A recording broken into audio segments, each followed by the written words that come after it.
Hello, and welcome to this Argus Media podcast on the impacts of the EU deforestation regulation on the oleochemicals and biofuels markets. My name is Neha Papat, editor on the Argus Oleochemicals team. And I am Carolina Palma, senior reporter for oleochemicals. Joining us today is Dr. Julian McGill, founder of Glenrock Economics. Welcome, Julian. Thank you, Carolina. Thank you, Neha. It's nice to be here. First, a bit of background on the EUDR. In June 2023, the regulation on deforestation-free products entered into force. The main driver of deforestation is the expansion of agricultural land that is linked to the production of commodities. The EUDR applies to an extensive list of products made from commodities associated with deforestation.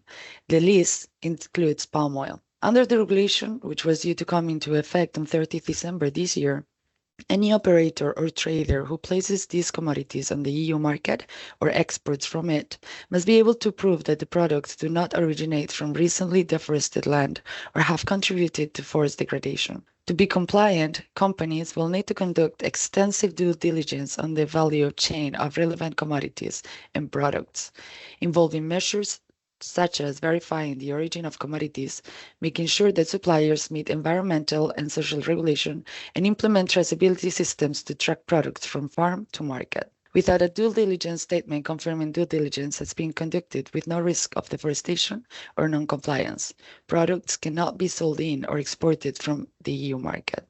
Since its announcement, the law has been met with backlash, not only from major palm exporters, Indonesia and Malaysia, but also European parliaments and agricultural ministers who have warned of its complexity and likely negative impacts on global trade.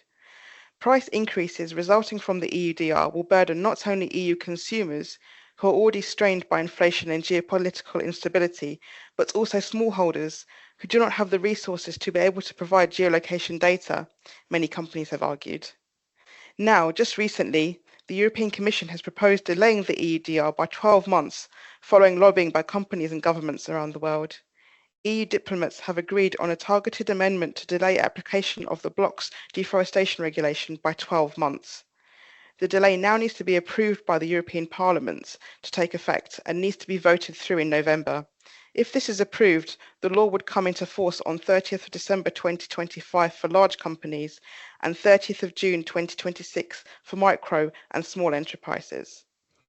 Julian, for companies in Europe, how do you feel this latest announcement by the EC is going to impact on negotiations for buyers who import these products that fall under the regulation?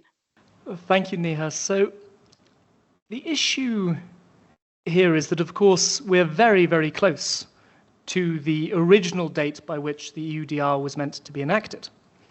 So most companies should have, although we know not all companies had, looked into securing feedstocks that were EUDR compliant. That means that in many cases, at least for the first quarter of next year, they had already entered into negotiations.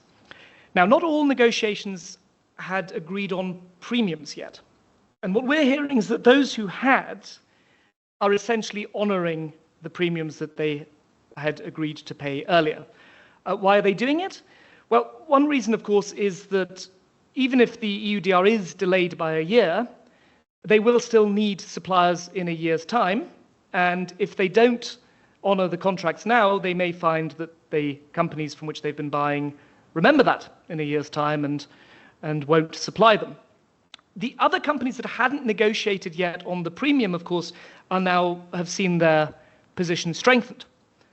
That is that in all likelihood, they can assume that if they have another year, they'll be able to negotiate no premium or a much lower premium. However, bearing in mind that in the end, there will be relatively few suppliers, certainly of palm kernel oil, would be well advised not to play too hardball at this stage so that a year from now, they're not in a position where they can't find suppliers. Thank you, Julian. Now, looking at the palm market in particular, if the EU does decide to go ahead with this delay, then do you think it's likely we could see palm suppliers in Southeast Asia reducing prices as they try to sell material into Europe before the EUDR law comes into effect? Thank you, Carolina. It's very interesting. You know, this potential delay, the news was first leaked. It was the 2nd of October. I remember it was here in Southeast Asia, it was in the evening, so our markets had already closed. But we started getting the WhatsApps, the usual WhatsApps suggesting that there was some news around the delay, and then this was all officially confirmed. And it was very interesting the next day to look at what happened in the markets. Almost nothing happened. In effect, prices barely took any notice at all. In fact, if you look at the commodities that are covered by the EUDR, you mentioned them at the start. If you look at cocoa, coffee, rubber, palm kernel oil, palm oil, really the only one to have seen any impact on the price was rubber. And that was probably due to unrelated issues. There was some bearish news out of China that we believe pushed down the rubber price. So the markets didn't take any notice whatsoever of the gossip. Maybe they didn't believe it yet. But it does suggest that the market doesn't really think the EUDR is influencing the fundamentals. And I think they're probably right in that regard. We've already seen very large shipments of palm kernel oil out of Indonesia and Malaysia, much larger than usual, which are clearly being stocked in Rotterdam, in Europe, where companies have built additional storage capacity. So we've certainly seen it here. If we look at local delivered prices in Malaysia, they've gone up, particularly if you look at the premium of local delivered prices of Rotterdam over local delivered prices, they've gone up quite a lot, which suggests that there's been a big pull to try and get oil from here into Europe. The thing is that whether the oil is stored in the originating countries or at destination doesn't really make that big a difference. The oil is still there. And I think that's really the view the market is taking, that regardless of whether the stocks are built up in Rotterdam or here, it doesn't really matter that much. Now, towards the end, we're already at the point now where basically we're at the deadline for shipping into Europe. So I don't really see much selling pressure from Southeast Asia into Europe, regardless of what happens with the EUDR. But I think the other point that we have to make here is that, if the EUDR had been implemented, say, 10 years ago, when palm production was still growing at a very fast pace, when there was a lot of planting of oil palm, and the EU was a major buyer of palm oil, as well as its derivatives, then almost certainly any news out of Europe would have a big impact. But today, when we look at the supplies out of Southeast Asia, in Malaysia, the impressive yield recovery this year has essentially petered out, so we're now looking at production that's more or less flat. And in Indonesia, the output this year has been particularly weak. It's been a decline. And the peak has really not come yet. So there's not much selling pressure from Indonesian companies, and we see it. Particularly if you look also at the export taxes in Indonesia, that they move around the export taxes. Right now, because next month's export tax will increase, we should see big selling pressure out of Indonesia, and we're not seeing it. So that suggests that the supply simply isn't there. So I think whether or not the EUDR goes ahead will have very little impact actually on the pricing out of Southeast Asia. Okay, interesting. Thanks a lot, Julian. I was just looking at the latest FAQ document, which was obviously produced quite late. And in it, it notes that the regulation applies only to products listed in Annex 1, and that products not included in Annex 1 are not subject to the requirements of the regulation, even if they contain relevant commodities in scope of the regulation. For example, soap will not be covered by the regulation, even if this contains palm oil.